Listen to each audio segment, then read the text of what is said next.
మీ బట్టలకి సాఫ్టింగ్ ప్రొటెక్షన్ ఇచ్చే సరైన ప్రొడక్ట్ ఎలిమ్ ఫ్యాబ్రిక్ కండిషనర్.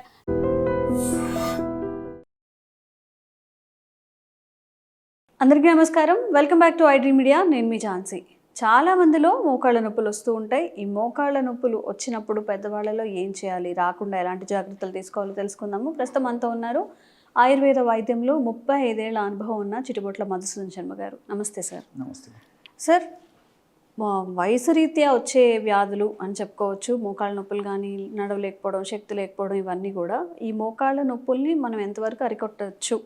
ఆయుర్వేదంలో ఎలాంటి మెడిసిన్స్ అయినా ఉన్నాయా దీనికోసం? ఉన్నాయమ్మా, ఆయుర్వేదంలో ఉన్నాయమ్మా. ఆయుర్వేద వైద్య విధానంలో అంతర్భాగమైనటువంటి గృహ వైద్య విధానాలు ఉన్నాయి, జానపద వైద్య విధానాలు ఉన్నాయి, తర్వాత ఈ పల్లెల్లో చేసేటువంటి వైద్య విధానాలు ఉన్నాయమ్మా.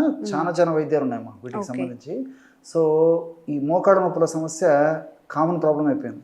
ఏ విధంగా అయితే ఈ షుగర్లు, బీపీలు, హార్మోనల్ ఇంబ్యాలెన్స్ సమస్య ఏందో వాటికి తోడు నేను కూడా ఉన్నానంటూ మోకాళ్ళ నొప్పుల సమస్య కూడా ఎక్కువ మందిలో కలుగుతూ ఉందమ్మా. దీనికి కారణాలు అనేకం. సో ఈ మోకాళ్ళ నొప్పుల సమస్యకి చాలా మందికి ఏమిటంటే అవగాహన లేకపోవడం చేత విచ్చలవిడిగా విచక్షణ రహితంగా మరి షాపుల్లోకి వెళ్ళేసేసి ఆ నొప్పులు తగ్గేదానికి వస్తుందని చెప్పేసి టాబ్లెట్స్ తెచ్చుకుని డాక్టర్స్ కూడా వద్దంటారమ్మా. కానీ మన వాళ్ళకి ఏంటంటే ఇమ్మీడియట్ రిలీఫ్ కావాలి. డాక్టర్స్ కూడా తప్పని పరిస్థితుల్లో కొన్నాళ్ళు వాడేసి ఆపేసి కొన్ని జాగ్రత్తలు తీసుకోమని చెప్తారు, కానీ లైఫ్ లాంగ్ దీర్ఘకాలం వాడమని చెప్పరమ్మా.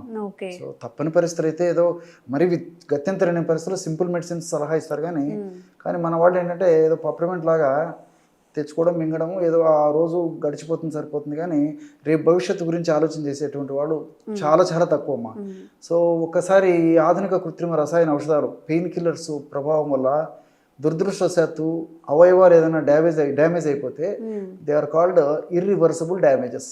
ఓకే, అంటే అవయవం డ్యామేజ్ అయితే దాన్ని మళ్ళీ నార్మల్ స్టేజ్కి తేవడం కష్టం తల్లి. సో చాలామందికి తెలియదు. కాబట్టి అంటే ఏదైనా తప్పని పరిస్థితుల్లో డాక్టర్ గారి సలహా మేరకు కొన్నాళ్ళ పాటు వాడుకోవడంలో తప్పలేదు, కానీ మరి వాళ్ళకే వాళ్ళు ఏదో ఇంటి పక్కన వాళ్ళు చెప్పినారనో, స్నేహితులు చెప్పినారనో, తెలిసిన వాళ్ళు చెప్పినారనో, ఏదో మెడికల్ షాప్లో అడుగు తెచ్చారని చెప్పి అట్లా చేయకూడదమ్మా. ఓకే, సరే సార్. కొంతమందికి ఏంటంటే ఎర్లీ ఏజెస్లో 35, 32 ఏజ్ కూడా చాలా ఎక్కువగా మోకాళ్ళ నొప్పులు అని చెప్పి, అంటే కొంత దూరం కూడా నడవలేకపోవడం, కుంటూ నడుస్తూ ఉంటారు కదా. ఇవి ఎందుకు వస్తాయి అంత ఎర్లీగా వాళ్ళకి? అది దీనికి పోషకాహార లోపం ఒక ప్రధాన కారణమా. రెండవది ఏంటంటే ఈ విటమిన్ డి లోపమ్మా. సో సర్వసాధారణంగా ఏమైతుందమ్మా, విటమిన్ డి మన బాడీలో లేకపోయేసరికి తీసుకున్నటువంటి ఆహార పదార్థాలు ఒకవేళ బాగున్నప్పటికీ కూడా కాల్షియం ఆహారం తీసుకున్నప్పటికీ మన బాడీ కాల్షియం తీసుకోలేదమ్మా. చాలా మందిలో జరిగేది అది. సో అందుకే నేను ఇండైరెక్ట్గా పోషకాహార లోపం చెప్తున్నాను. పోషకాహారం తీసుకున్నప్పటికీ లోపం ఎందుకు అంటున్నా అంటే అది మనకు ఉపయోగపడకపోవడం చేత అది లోపం జరగడం వల్ల ఈ సమస్య వస్తుందని చెప్తున్నానమ్మా. సో డి విటమిన్ మనకు సూర్యభగవానుడు నేను ఉన్నాను, నన్ను సద్వినియోగం చేసుకోండి, నా ఆశీర్వాదం పొందండి అన్నప్పటికీ మనకేదో ఆ భాగ్యం కలగడం లేదమ్మా. చాలా మందిలో చిన్నపిల్లల నుంచి పెద్దల వరకు అట్లుంది. పూర్వకాలం అయితే మన పెద్దలమ్మా 30-40 సంవత్సరాల క్రితం వాళ్ళ వరకు కూడా మరి కాస్త కూస్త వాళ్ళకి ఎండ తగిలేదమ్మా. ఈ రోజుల్లో మరి చిన్నపిల్లల నుంచి ఏసీ, ఇంట్లో ఏసీ, ఆఫీసుల్లో ఏసీ, స్కూల్స్లో ఏసీ, వెహికల్స్లో ఏసీ దాటి మనం బయట ఉండేటువంటి పరిస్థితి ఏర్పడిందమ్మా. దీనివల్ల డి విటమిన్ లోపం వస్తుంది, అదొక కారణము. రెండోది ఏమంటే ఈ fast foods, junk foods, bakery foods ఇలాంటివి ఎక్కువ తీసుకోవడం కారణము. వీటన్నిటికి తోడు ప్రధానమైన కారణము సాల్ట్ వినియోగం ఎక్కువ తీసుకోవడమ్మా. యాక్చువల్గా వరల్డ్ హెల్త్ ఆర్గనైజేషన్ వాళ్ళు కూడా సగటు మనిషికి రోజు 5 గ్రాముల మించి సాల్ట్ తీసుకోకూడదని చెప్పేసి నొక్కి ఒక్కానిస్తుంటే ఆవరేజ్గా ఇంచుమించు మనం కూడా 15 నుంచి 20 గ్రాముల వరకు సాల్ట్ 24 గంటల్లో తీసుకుంటున్నాం ప్రతిరోజు. ఊహించండి. సో ఎముకలను కొరికేసేసి కీళ్ళ జబ్బులు వచ్చేదానికి అది కూడా కారణం అవుతుంది. ఇలా మల్టిపుల్ రీజన్స్ వల్ల చిన్న వయసులోనే మోకాళ్ళ నొప్పులు, దానికి తోడు వెయిట్, తర్వాత ఈ షుగర్ లాంటి సమస్యలు కొంతమందికి రావడము, ఇలాంటివి అనేక రకమైన కారణాల వల్ల ఈ మోకాళ్ళ నొప్పులు వస్తున్నాయమ్మా. దీనికి మంచి రెమెడీస్ ఉన్నాయమ్మా. ఇంతకుముందు కూడా మనం కొన్ని వీడియోస్ కూడా చాలా మంచి వీడియోస్ చేసాము. ప్రాక్టికల్ కొన్ని చేసి కూడా చూపించాము ఎలా తయారు చేసుకోవాల్సింది. సో అలాంటివన్నీ వాడేసేసి చాలా చక్కటి ఫలితాలు పొంది మనకు ఫీడ్బ్యాక్ కూడా ఇవ్వడం జరిగిందమ్మా. చాలా మంచి ఫీడ్బ్యాక్ ఇచ్చారు, చాలా హ్యాపీగా ఫీల్ అవుతున్నాను. సో అలాంటిదే మళ్ళీ ఇప్పుడు చెప్తానమ్మా. ఇవి కూడా చాలా చౌకగా దొరుకుతుంది, చీప్లో అంటే మెడిసిన్ దొరుకుతుంది, ఐటమ్స్ తక్కువ, ఈజీగా తయారు చేసుకోవచ్చు, ఈజీగా వాడుకోవచ్చు, రిజల్ట్ కూడా ఈజీగా వస్తుందమ్మా. ఎలాగంటే వావిలాకు పొడి అని చెప్పేసి దొరుకుతుందమ్మా. వావిలాకు పొడి. వావిలాకు పొడి. పల్లెల్లో అయితే వాయిలాకు వాయిలాకు వాయిలాకు అంటారు. అంటే వాతాన్ని తగ్గించేది. వాయి అంటే వాతమని అంటే పెయిన్ అని చెప్పేసి వాళ్ళ భాషలో అమ్మా. పెయిన్ తగ్గించేటువంటి వాటిలో అత్యద్భుతమైనటువంటి ఔషధ గుణాలు వావిలాకు ఉన్నాయమ్మా. ఓకే. సో వాయిలాకు పొడి అంటారు. కొంచెం చదువుకున్న వాళ్ళైతే వావిలాకు పొడి అంటారు.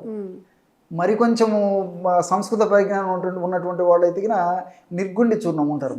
నిర్గుండి చూర్ణం మేబీ అందరికీ తెలియకపోయినా వావిలాకు అంటే అందరికీ తెలుస్తుంది. సంస్కృతం పేరు నిర్గుండి. నిర్గుండి అంటే వావిలి. ఓకే. కాబట్టి వావిలాకు చూర్ణం మనకు మార్కెట్లో దొరుకుతుంది.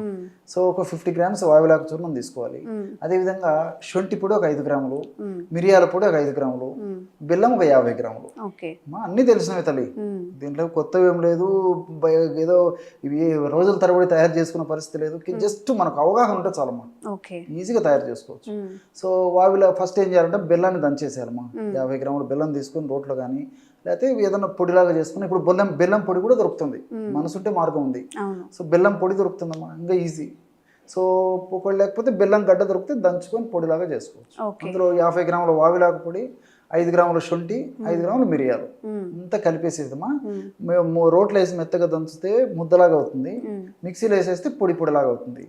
రెండోది ఏంటంటే ఒక బెల్లంలో తేమ శాతం ఒకవేళ ఎక్కువగా ఉంటే ముద్దలాగా అవుతుంది, తేమ శాతం తక్కువ ఉంటే పొడి అవుతుంది. ఔషధ గుణాలు అయితే ఎట్లా పోవమ్మా, ఎక్కడ పోవమ్మా. సో అంతా కలిపేసేసి రోజు ఉదయం ఒకసారి, రాత్రి ఒకసారి, ఆహారానికి ఒక అరగంట ముందు చాలా తక్కువ ప్రమాణం అమ్మా, 1 నుంచి 2 గ్రాములు సరిపోతుంది. ఎక్కువ కూడా అవసరం లేదు. 1 to 2 grams పౌడర్ అంటే ½ టీ స్పూన్లో కూడా ఇంకా తక్కువ అమ్మా. ½ టీ స్పూన్ మనం కొన్ని వీడియోస్ కూడా చూపించాం. ½ టీ స్పూన్లో ఇంకా తక్కువ అమ్మా. పావు టీ స్పూను ఇంచుమించు సరిపోతుందమ్మా. ½ teaspoon maximum 1.5 grams 2 grams లోపు. సో అంత పౌడి తీసుకొని తేనె తీసుకోవచ్చు, వాటర్లో కలిపి తీసుకోవచ్చు, లేకపోతే ఒక 50 ml మిల్క్లో కలిపి తీసుకోవచ్చు. సో ఎలా తీసుకున్నప్పటికీ ఆ మోకాళ్ళ నొప్పుల సమస్య తగ్గిపోతుంది. చిన్న వయసు వాళ్ళకు మోకాళ్ళ నొప్పులు తగ్గుతాయి, వాళ్ళకు ఉంటాయి. పెద్ద వయసు ఉన్నటువంటి వాళ్ళు కూడా మోకాళ్ళ నొప్పులు తగ్గుతాయమ్మా.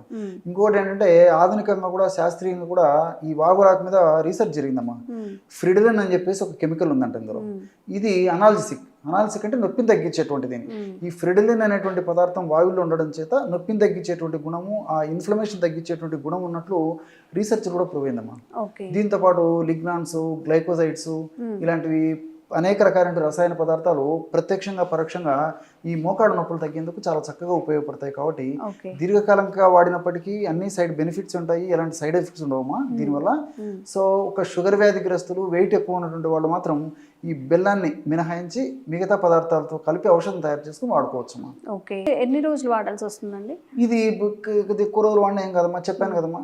మీరు ఒక 2 months 3 months 5 months 6 months వాడినా ఇబ్బంది లేదు, సంవత్సరం వాడినా ఇబ్బంది లేదు. ఇంగ్లీష్ మందుల బదులు ఇది వాడుకోండి, మా తప్పే ఉందమ్మా. సో దీనివల్ల సైడ్ బెనిఫిట్స్ ఉంటాయి కదమ్మా. రెండోది ఏంటంటే ఈ వావిలి పరోక్షంగా ఏం చేస్తుందంటే వెయిట్ రిడక్షన్ కూడా ఉపయోగపడుతుందమ్మా. ఈ రోజుల్లో వెయిట్ ఎక్కువ పెరగడం వల్ల కూడా ఆ ప్రభావం మోకాళ్ళ మీద పడి కూడా నొప్పులు వస్తున్నాయి, వెయిట్ ఎక్కువగా ఉండడం వల్ల కూడా. సో పరోక్షంగా మనకు వెయిట్ రిడక్షన్కి ఉపయోగపడుతుంది. అదేవిధంగా శొంఠిలో జింజరాల్స్, షాగోల్స్ ఉన్నాయమ్మా, అవి ఫ్యాట్ను కరిగించేదానికి ఉపయోగపడుతుంది, ఫ్యాట్ బర్నింగ్కి. అదేవిధంగా మిరియాలు ఉంటే పెప్పరిన్ కూడా ఫ్యాట్ను కరిగించేందుకు ఉపయోగపడుతుంది, నొప్పి తగ్గేదానికి ఉపయోగపడుతుంది. అట్లే ఈ శొంఠిలో ఉన్నటువంటి జంజరాలు, షాగోలు కూడా నొప్పిని తగ్గించడానికి ఉపయోగపడతాయి. సో మల్టిపుల్ బెనిఫిట్స్ ఉంటాయి, అన్ని మనకు సైడ్ బెనిఫిట్స్ ఉంటాయి మా వీటి వల్ల. సో ఈ కూరలు వాడే ఇబ్బంది కదా. ఓకే. సో చూసారు కదా సార్ చెప్పినట్టుగా, మీకు ఎవరైనా ఎక్కువగా మోకాళ్ళ వ్యాధి బారిన పడి ఇబ్బంది పడుతూ ఉన్నా, మీ ఇంట్లో ఎవరైనా లేదా మీ రిలేటివ్స్ కానీ ఈ చిన్న చిట్కా వాళ్ళకి చెప్పండి. వాడి రిజల్ట్ ఎలా వస్తుందో కూడా మెసేజ్ రూపంలో కామెంట్ చేయండి. ఇంకెలాంటి ఆరోగ్య సమస్యలు కానీ కామెంట్ చేయండి, దాని మీద తప్పకుండా వీడియో చేసే ప్రయత్నం చేస్తాం. Thank you sir. నమస్తే.